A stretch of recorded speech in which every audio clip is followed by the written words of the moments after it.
Lady Ébano y el Duque. Capítulo 1.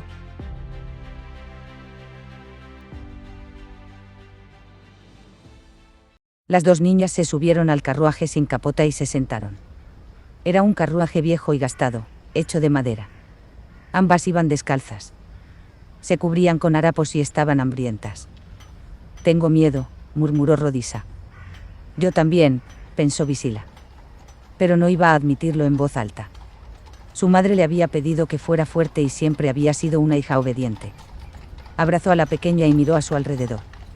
Estaban rodeadas de otros negros que habían sido arrancados de sus hogares. En su mayoría eran hombres jóvenes y fuertes. Pero también había mujeres y niños.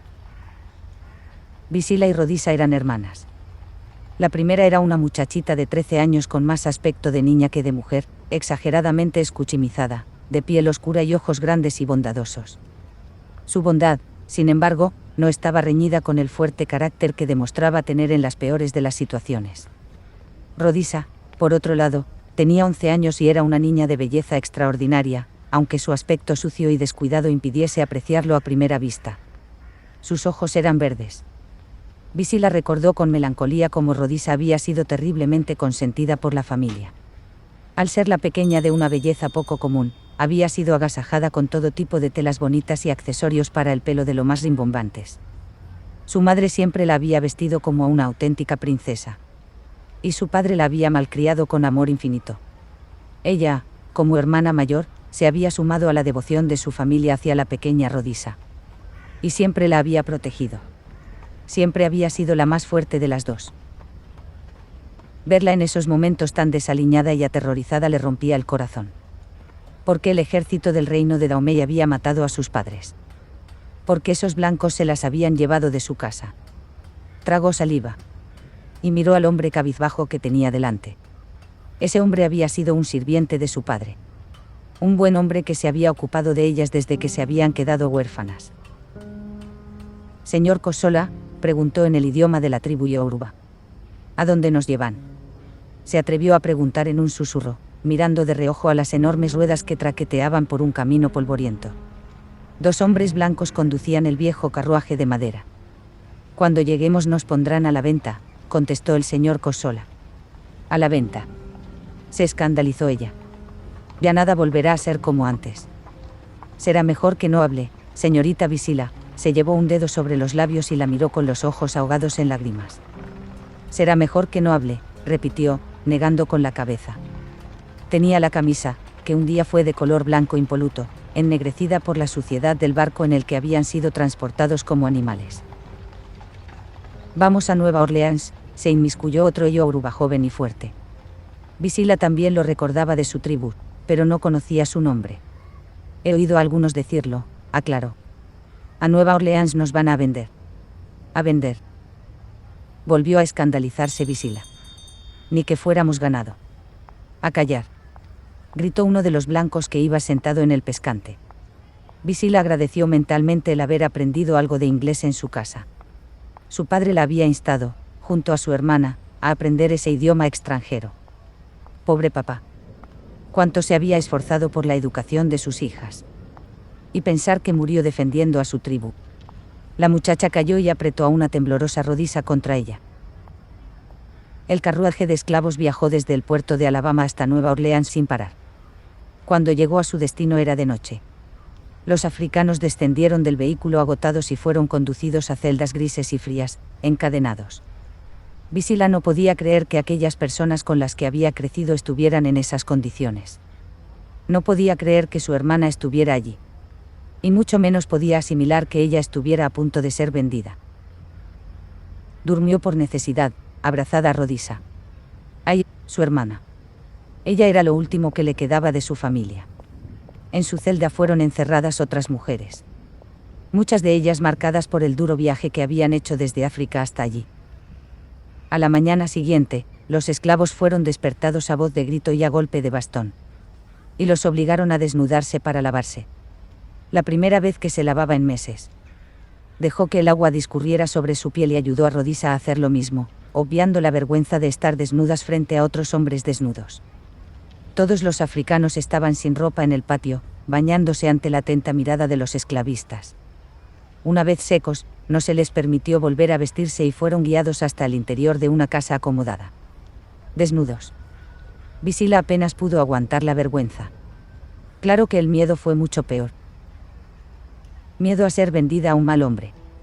O peor aún, miedo a que la separaran de su hermana.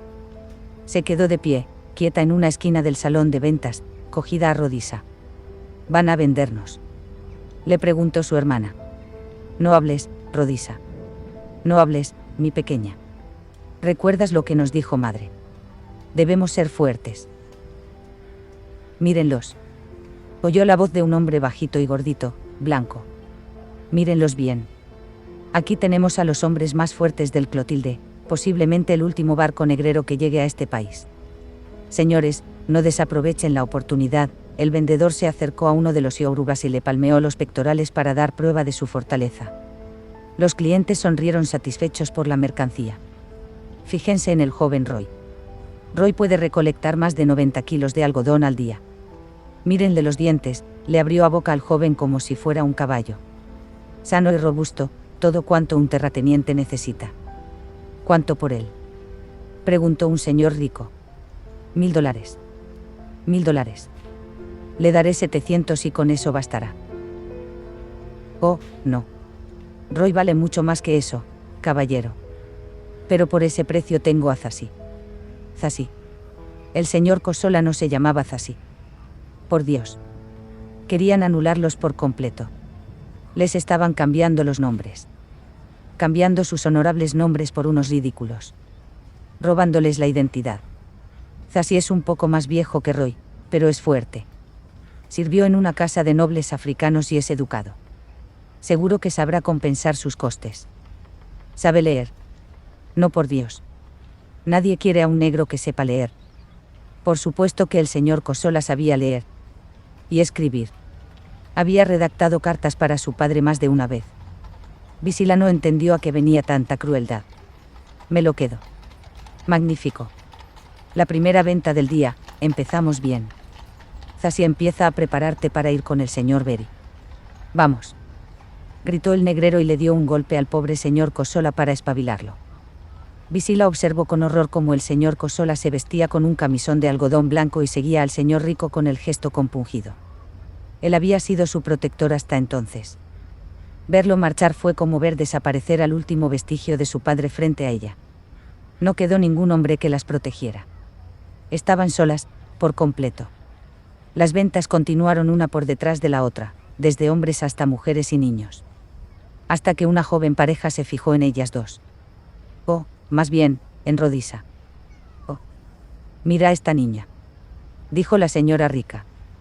Tiene los ojos verdes. ¿Habías visto a una negra con los ojos así antes? Visila apretó a Rhodisa contra ella. No soportaría que las separaran. Y suplicó a Dios para que fueran compradas juntas. ¿Y para qué queremos a una niña? No nos serviría para nada ahora mismo. Estaríamos años manteniéndola sin compensación. Señores. ¿Han visto algo que les guste por aquí?, interrumpió el vendedor en la esquina. Oh, ya entiendo la confusión. Esta niña no está en venta, aclaró el hombrecillo. Es una pieza única que puede darme mucho dinero en el futuro. Mejor compren a su hermana mayor. Visila notó las manos del esclavista sobre su cuerpo y fue arrastrada frente a la pareja sin miramientos ni sentimientos. No. Consiguió decir ella en inglés. Es mi hermana. No me separen de ella, suplicó. Calla. Alguien la golpeó en la mejilla y luego en las piernas, haciéndola caer.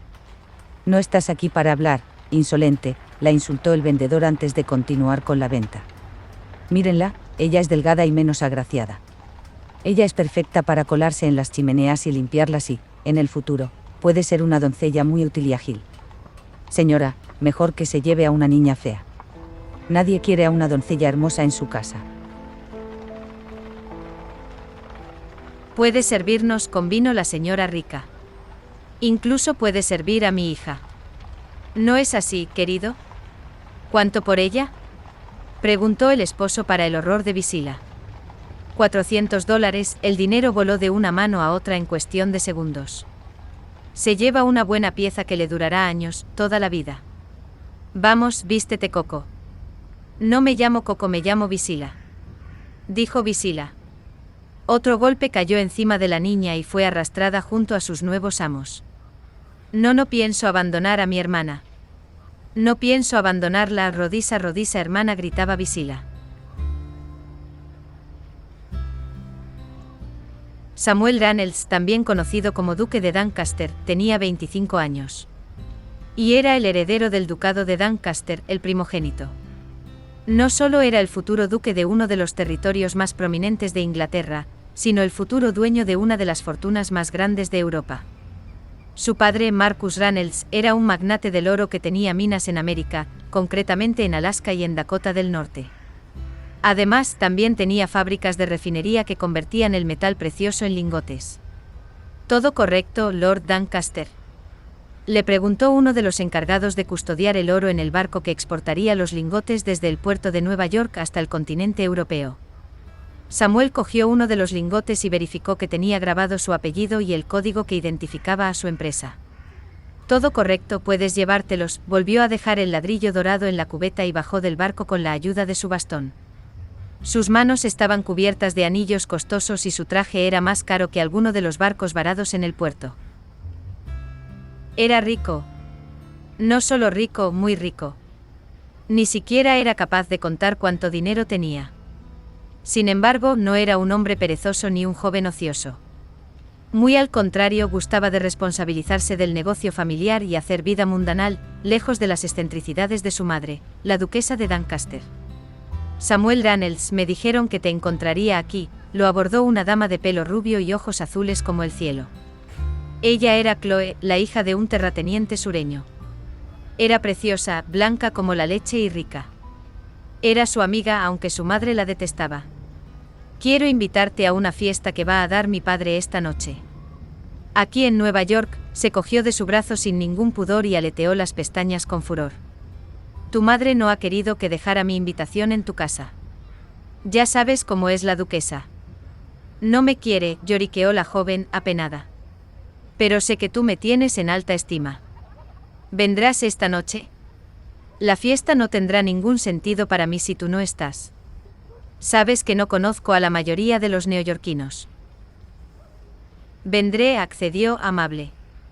Vio como una enorme sonrisa se dibujaba en el rostro de Chloe a modo de respuesta. Ahora, si me disculpas, debo regresar a casa, dijo Samuel. Por supuesto, Sam. No me falles. Chloe se separó de él haciendo saltar sus tirabuzones rubios y se quedó al lado de una mujer que tenía toda la pinta de ser su carabina. Hasta la noche, Chloe. No te fallaré, se despidió y subió a su carruaje.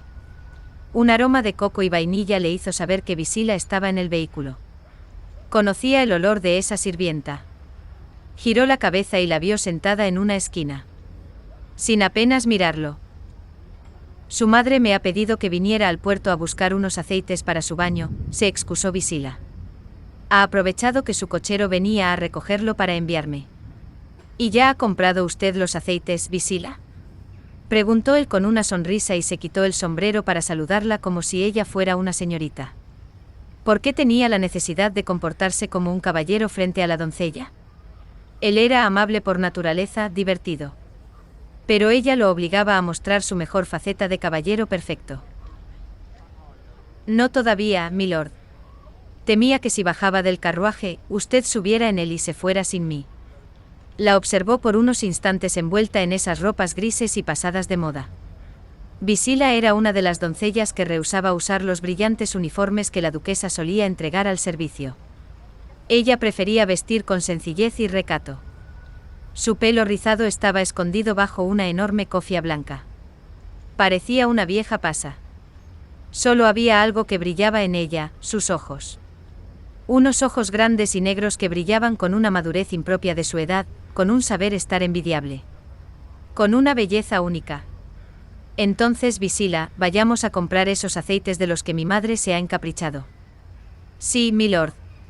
Pero no es necesario que usted venga. ¿Le molesta mi presencia, señorita Visila? Volvió a bajar del carruaje y le ofreció una mano para ayudarla a bajar. No. En absoluto, milord, se excusó Visila y cogió su mano para bajar, sin mirarlo. Hubiera asegurado que Visila se estremecía con su contacto enguantado. Es más, hubiera asegurado que él también lo hacía. Si no fuera porque eso era imposible. La siguió un paso por detrás de ella hasta un tiendecita de perfumes que vendía los aceites recién llegados de Oriente. No se permiten negros. Oyó la voz de alguien cuando Visila entró en la tienda. Y aquello lo enervó hasta un punto inimaginable. Un punto que no había conocido antes.